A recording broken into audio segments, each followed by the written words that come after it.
Imagine this. You're on vacation, chilling, drinking hand on a sunny terrace, when suddenly a bunch of protesters start spraying you with a water gun, telling you to go away.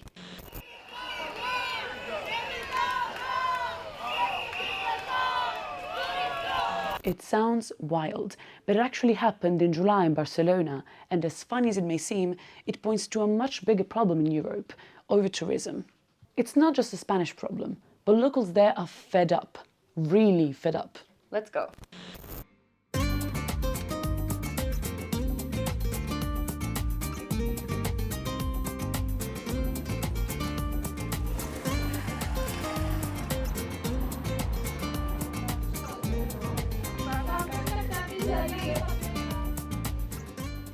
Welcome to the island of Mallorca, in the Balearic Islands, an archipelago of 4 islands, Menorca, Mallorca, Ibiza and Formentera.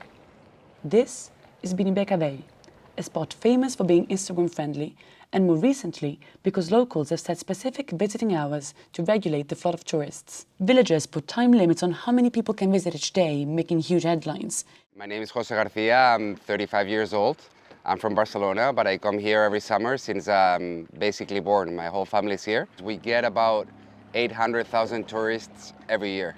And for a town this small, that's a lot of people. Like the streets are very small, they're very narrow. And at the end of the day, this is not a village, this is a private community, and we have to take that into consideration. We're adopting what I think is a lighter measure. We're closing the village from 10 p.m. until 10 a.m. so that people at least can relax during the evening and you don't get people like visiting at night, waking up everybody around. But the news have expanded it and they're basically saying that we're closing to tourists and that we're not accepting anybody. And that's a lie. Here in Binibeca, we don't mind the tourists. The only thing we ask is for them to be respectful to others. So these are the houses that would benefit from closing the community.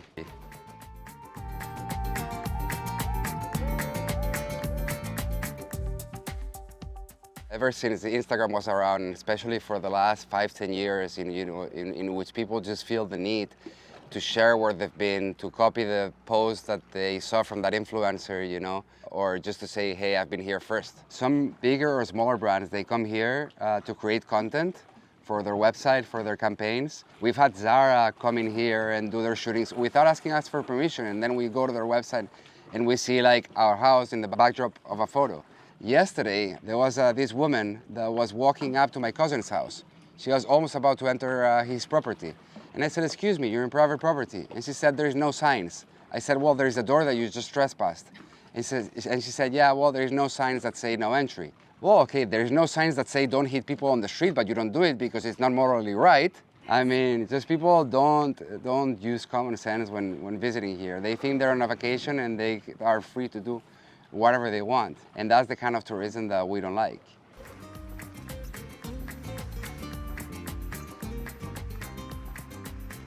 It's one thing for a small private area like Binibeca to control tourism, but doing that on a bigger scale, the entire island, is a whole other story. Tourism runs the show here. Balearic Islands depend on it for around half of their economy. But for islanders, life in Menorca isn't exactly the paradise you see in travel brochures.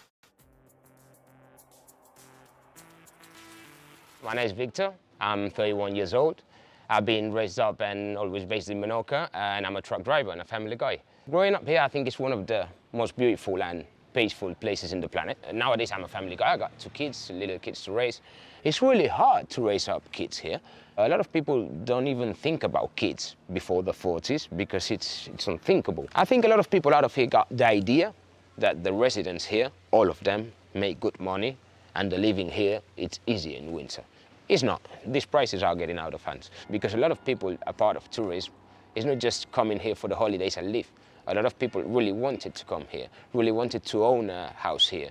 And a lot of people doesn't even use it for 11 months. What happened with this flat?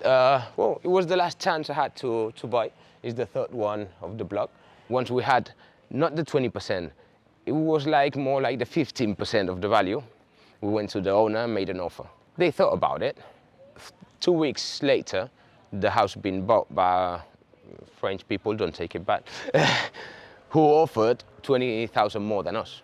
I just know one person, mate, who's an owner. It's sad, yeah, but it's true. And I know more than two that's still living with his parents, and they workers as well. The type of people we can receive today is got a massive impact on our life tomorrow. By October, everyone leaves. All the hotels, they shut, all the planes leave, but we need to keep on living. And the products on the supermarket, they're gonna still be more expensive than in the mainland. If you live in a vacation holiday place, and you pay all the products more expensive than the rest, you pay your petrol, your everything, your taxes, everything more than the rest, how are we here able to go out on the holidays? What we do on the holidays? We get our car and we go to the same beach that you're coming with a plane to visit, and I have to enjoy it because I have got no money for a trip. I cannot go on holidays with the kids, and I have to be surrounded of people who can come here and spend and buy and this and that. We want that life too.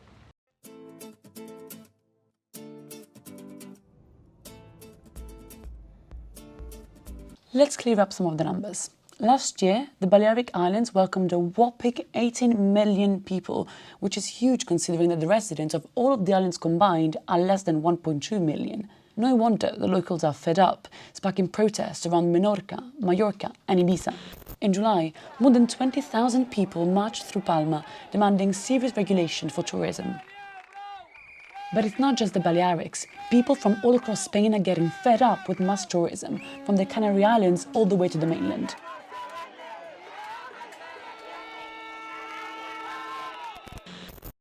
Seven out of the 10 most visited countries in the world are in Europe: France, Spain, Italy, the UK, Germany, Greece and Austria. And for years now, these places have been trying out all sorts of local fixes. Want to hear a few? Barcelona cut a whole bus line from Google Maps, and the mayor wants to ban Airbnb in the next 5 years. Venice started charging a daily tourist fee. And in Austria, one village built a wooden wall to block tourists from snapping selfies. And in Marseille, they're limiting access to their beautiful calanque.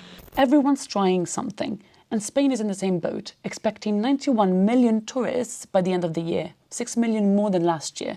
So what's next for them?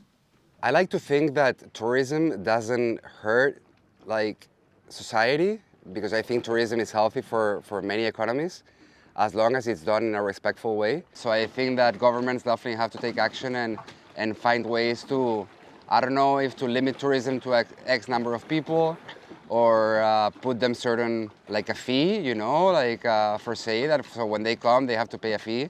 It's not the amount of people, in my opinion. You have to regulate the quality of life of the residents, so we will be able to hold that tourist, you know. Because if you got a better quality life, you face the things better.